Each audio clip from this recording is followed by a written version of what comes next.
Alright guys, Good Marks Goods here, and today I'm going to be looking at a box that I bought a while ago, and I have no idea what's in it because I have been working so much that I'm behind on all the plated boxes that I buy. So this is always fun for me because I don't know what I'm going to be looking at. And yeah, let's go ahead and take a look. Of course, I know what I'm buying when I buy it, but I don't know where things are. Okay. So this looks like a pretty decent tray. Go check it out.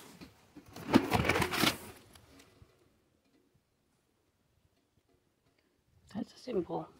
Something. No idea if anybody's seen that symbol before. Leave it in the comments. The back. It's a pretty heavy piece too. Gosh, it's at least 3 pounds. Is that?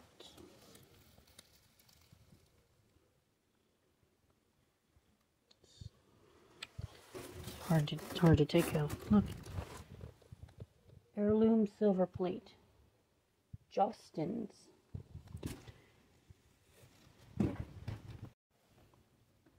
Okay, so this piece says Jostens Heirloom Silver Plate, trademark, double-plated hollowware. I've never really seen anything by Jostens before.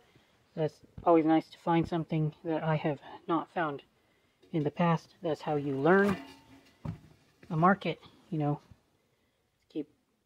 Keep doing research, expanding your knowledge base. It's pretty nice. Feels like this is a fairly well constructed piece of silver plate, guys. Okay, there's got to be more in here. So we're looking at what looks like a bread plate here. It's not in the best of condition, but it is made by the Manhattan Plate Company of New York. That's a strong maker. Now, I don't know whether or not this particular piece will be valuable, as it's just a plain bread plate, and it looks like it's had 2 holes punched in its side of it. I don't know why that would have happened, whether somebody took a sample and tried to test it, whether to see whether or not it was silver or not. I mean, why would they do that if it's marked Manhattan Plate Company? It's beyond me, but people have done dumber things than that before. Look at how gorgeous the hallmark of Manhattan plate coat is.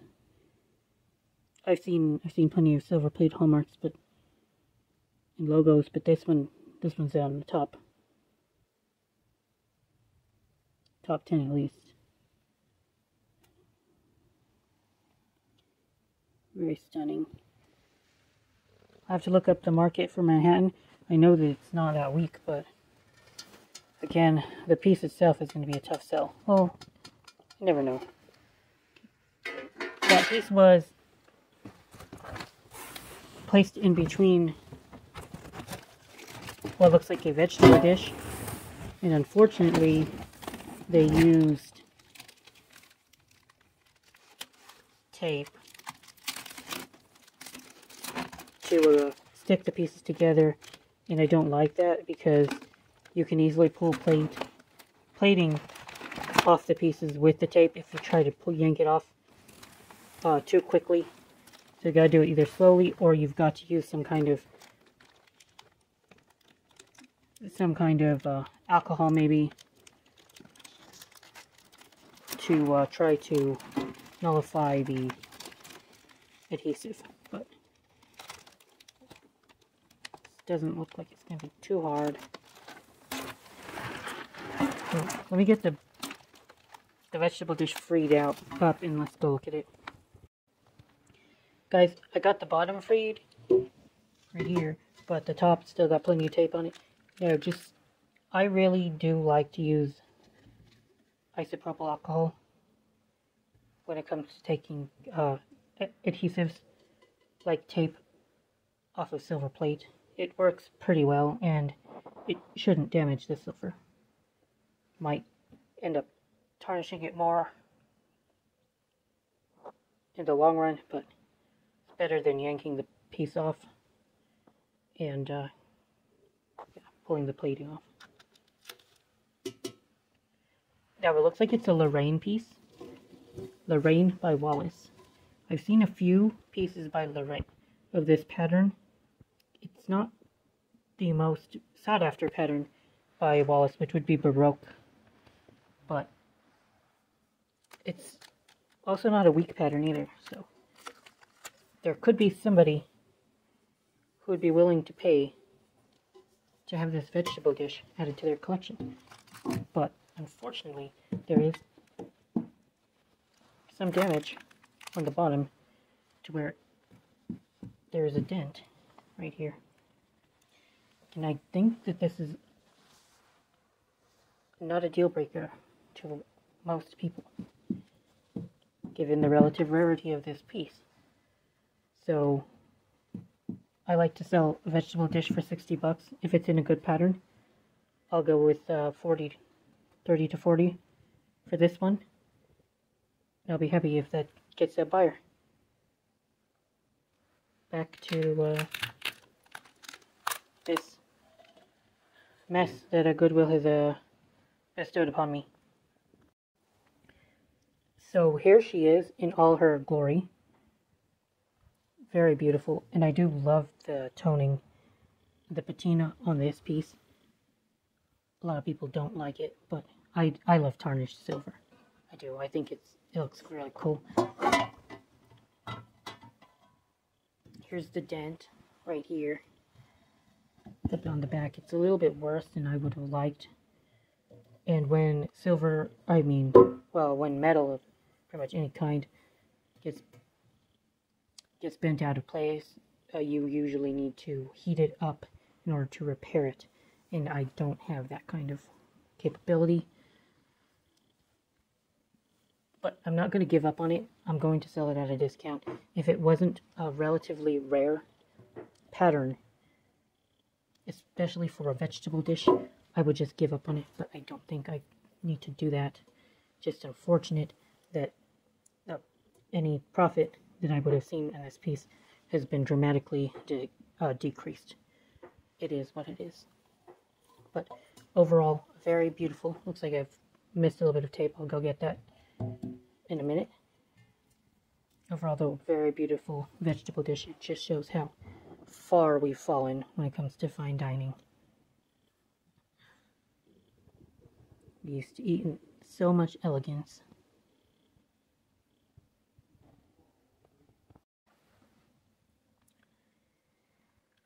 Once in a while, I come across something that I really don't know what to do with. So I'm kind of conflicted here. Here we have a beautiful... this is stunning, y'all. Overall, this is a 25-inch tray by F.B. Rogers. There's not that many of these out there, and it is a really elegant tray. Look at the handle. Now, unfortunately, we can see that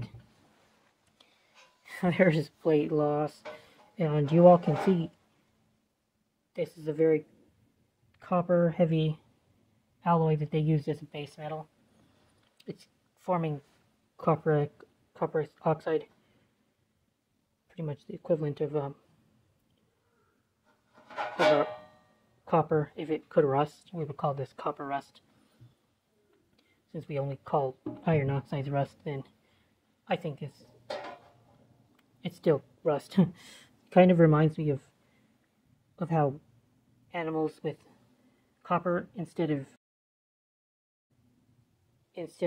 iron, they use copper instead of iron in order to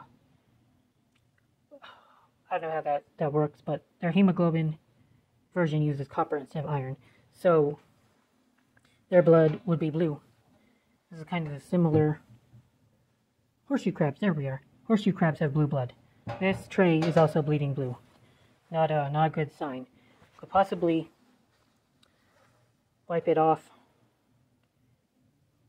but the main problem is that it's missing one of the feet in the back.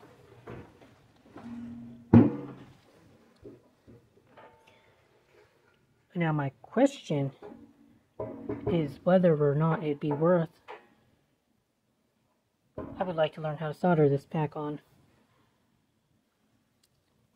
Then if I did, how much of a discount would I have to let go for because of the plate problems? Still came off. It's not the silver. I don't know what this is then. I think it's the silver. Well, how much do you think I could get selling it to somebody who knew how to repair it? That's my question too. Would they be willing to pay $50 in order to repair it, and then they can resell it for $100? I'm not quite sure. But what I do know is that I don't want to just scrap it. That would be very sad if I just had to scrap it. It's heavy too, like 6 pounds at least.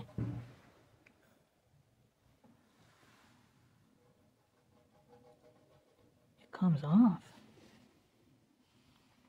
I thought it was base metal oxidation, but now I don't know what that powder is. Oh, it has to be, because we can also see copper underneath there too.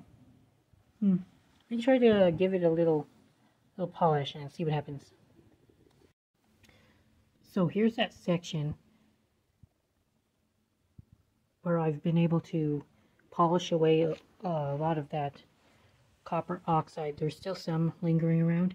We can see there's a naked parts of copper right here. That has a... I think this is a lot about just how nice copper is as a base metal on silver plate, where you can have silver that's been worn off of the piece and you have the base metal showing, but it doesn't look horrendous. Like if you had a worse base metal, it would be sticking out like a sore thumb, but here you can barely notice that there was a whole ton of base metal oxidizing on this tray. It doesn't appear to be that bad looking, which is quite a testament to the craftsmanship of F.B. Rogers. They were not willing to use lesser metals. This is a lot about the quality of them as a maker.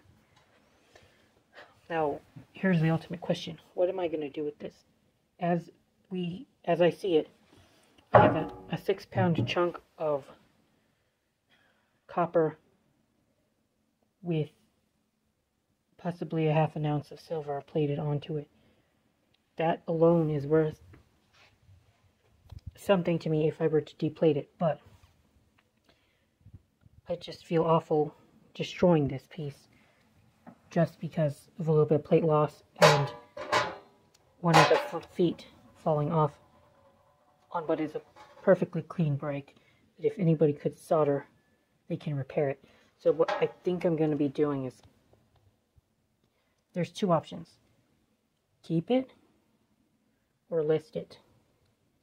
I'm not going to scrap it yet. Pros and cons of each, but if I tried to list it, how much do you guys think I'd be able to get? Given that it would go for at least $100 if it was in good shape.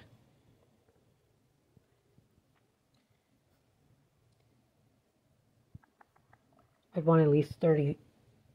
No, I'd want at least 40 for this piece.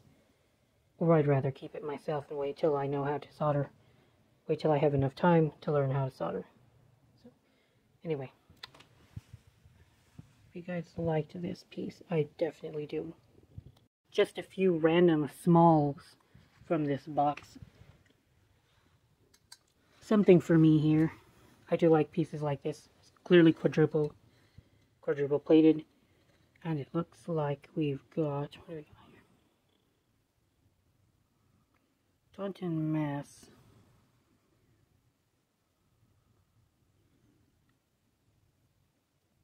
Tufts. Tufts by Boston. Let's look at it closer.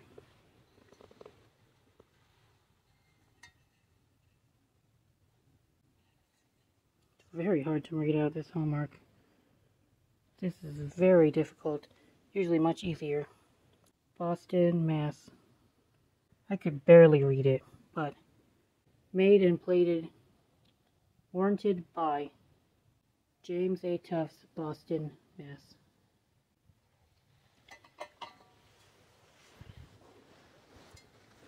Now, I've seen plenty of James A. Tufts before. They were a very old manufacturer, one of the first manufacturers of Silverplate, and their pieces go for a decent amount. They're not like Meriden Britannia or anything, but they hold their own.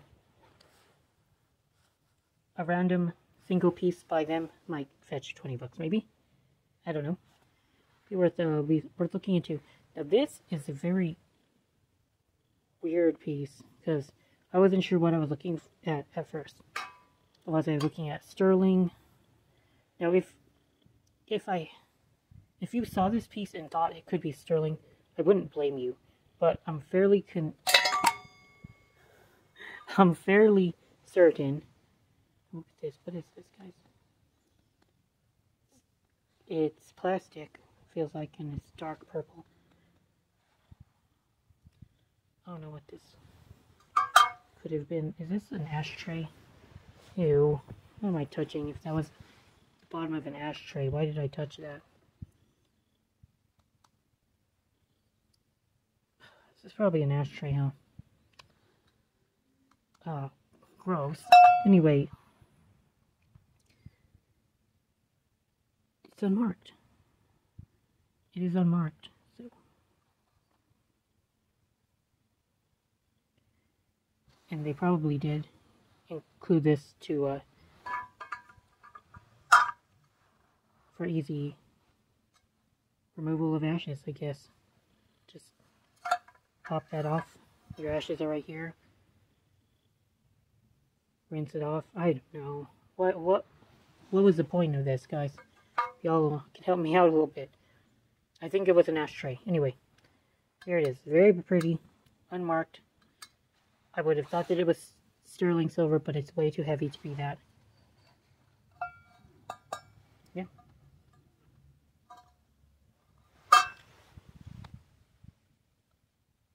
This is called a sugar scuttle. Sugar scuttle. Usually has a little cup. Usually has a little spoon in the back. Unfortunately, this one did not. It's going to be a huge mark against it. No name on it either. I found the little spoon. See? It looks like it goes like that, guys. Now we can sell it. It's not a bad looking sugar sifter. Sugar scuttle, I mean. Call them sugar scuttles. Plate is looking decent. Yeah. It's enough of an oddity that it should get a few views. That's kind of unfortunate. Too heavy to be anything other than silver plate. Okay, and here we have something kind of neat. It reminds me of the Art Deco style, sort of.